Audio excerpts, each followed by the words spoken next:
I'm going to make a very bold statement, and I'm going to take a stab in the dark and guess that the issue isn't knowing actually what to eat, it's actually following the plan.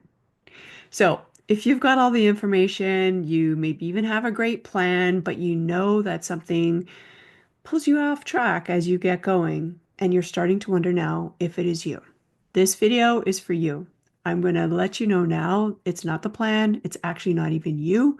It's what's running beneath the surface, our ingrained patterns, thoughts, beliefs, and habits that are keeping us in the same old loop in these protective defaults.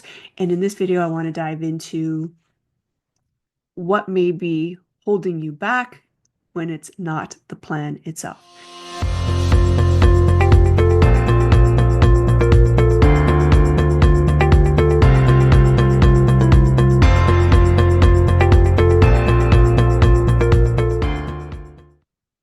There are people who don't truly know what is going wrong because they're doing all the right things. They're following the plan precisely. And if that's you, I have other videos where I've addressed what to look at from a micro level and the nuances, how to kind of tweak your metabolism to get it up and running. This video is for you if you have a perfect plan and you go astray. So I want to address the common things that I see come up with this type of scenario. The first thing is that you don't give it enough time. You get going and you don't see immediate results, so you end up seeing a shiny object or another lane that looks like it's faster, or you see someone else getting results quicker and or seeing progress, so you decide to completely jump off track and switch lanes to a completely new lane. So you're not giving yourself enough time. So that has nothing to do with the plan. It has to do with that commitment to sticking to the actual plan. So the one thing that we can do, if this is the case for you, if you find that you're switching lanes and chasing shiny objects, is decide in advance, first of all, before you get going, of how long you are going to stick to one path. Give yourself a parameter of enough time to actually get some momentum and to see results. So it's kind of a Goldilocks time frame, something that's not too short so that you don't get to see results, and then something that's not too long that feels too restrictive and have your brain freak out because your inner rebel is going to kick in. So finding this kind of, nuance, this Goldilocks scenario between these two that are ideal for you. And I don't want to plant ideas in terms of what would be the most ideal because each person is going to be different in terms of what their nervous system can handle, what their brain can handle, and what may seem appropriate. I will say though, 2 weeks is not enough time to feel and see lasting results. It doesn't give our body enough time to correct the imbalances, to get the momentum to keep going and keep the wheel spinning. Yeah, you might see some and feel some results short term. Fantastic, but it's not enough to make this lifelong transformation that you're truly after, I suspect, if you're here watching these videos. So 2 weeks doesn't cut it. Something beyond 2 weeks that doesn't feel too long for your brain would be what I would recommend that you start with. The other thing that ends up happening is, as a kind of part B to that scenario about not committing to the plan or to the lane long enough, is because we don't see immediate results. So if we're not seeing results happen immediately, then we switch lanes or we give up or we think something's wrong. So the issue with that is we in our society today have been conditioned to believe, to think, to chase immediate gratification and to delay gratification and to delay rewards and results is really quite challenging. So this might be a bit of a headbender for us to set a time frame that pleasure is delayed into the future. This is the true work and also the sweetest reward that there truly ever is. Let me tell you, when you're working on something for a long period of time and you get to its completion or destination, nothing can be sweeter than that return or that payback. So um, just let that be something to consider that we don't get immediate results so that we feel like we're not doing it right. In fact, our bodies to correct itself needs time, it needs patience, it needs consistency, it needs love, it needs support, and most importantly, it needs consistent action over and over again so that it just gets into the groove, that this becomes normal and habit and a pattern that's on cruise control that you don't even actually have to think about. All right, on to the next obstacle that I often see. I'm just looking over here at my note, is that your inner rebel freaks out. So this is what I like to refer to as the inner teenager, the one that says, screw you, you can't tell me what to do. This is too hard. My life has already been hard enough. I go through hard things. Life is already a challenge. La, la, la, la, la. You can come up with your own story or your own inner rebellion, how they react, and the foot stomping that happens, and your own story that comes to the surface. But this idea of this rebel just feels restricted, and they just want to retaliate because it seems too hard. There's so much restriction. So what we need to do in this case, if this your inner rebel is the one driving the bus and freaking out and saying, screw this, we need to plan in treats, rewards along the way, micro rewards as we go, so that it doesn't feel like it's so restricted that it's punishment to be in this lane for an extended period of time. The other thing that I think is really helpful to do, and I get all of my clients to do, is to understand in advance before you get going is what are your anticipated obstacles. Anticipate what's going to come up. You know yourself well enough. Get clear on what you think would derail your intentions and write them down.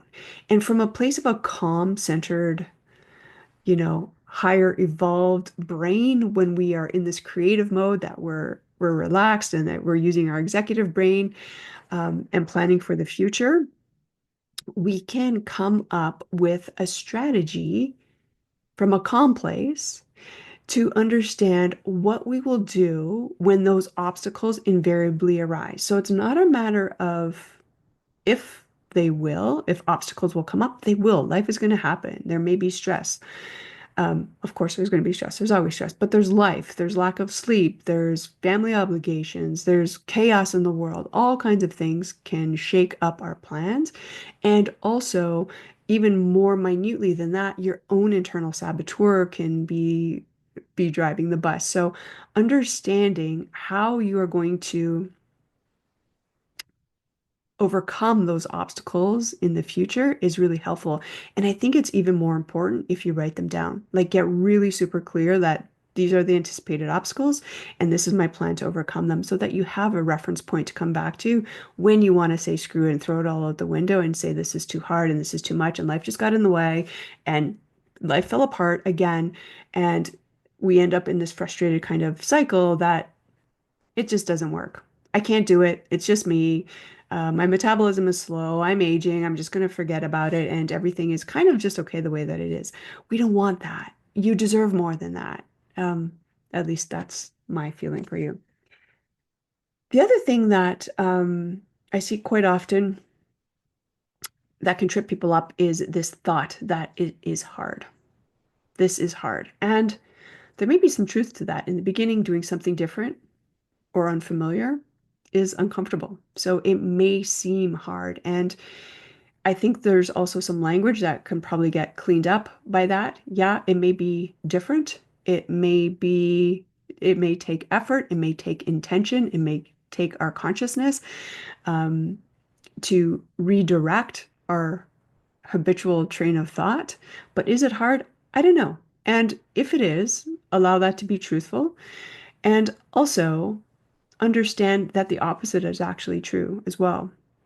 So, yeah, making some changes may be a little bit difficult or uncomfortable or hard in air quotes if you're not watching my video.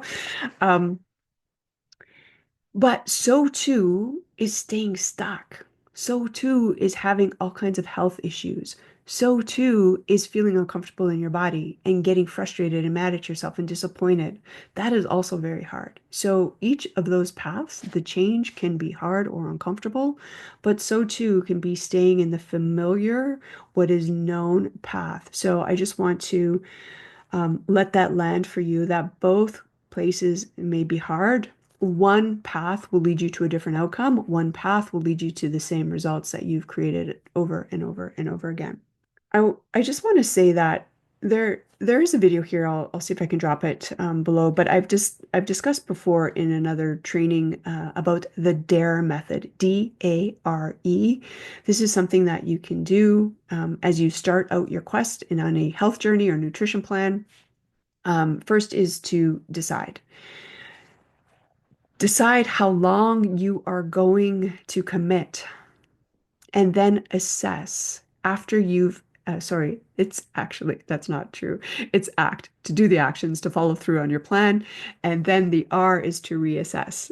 It's to review what you've done after the length of time to see what's working, see what's not working, and just evaluate from there. That's the E of what changes need to happen only after you've transacted or gone through that time frame that you've already committed to. So decide, act, review, and then evaluate. At least that's what I'm going with. The top of my mind. Actually, that is the method.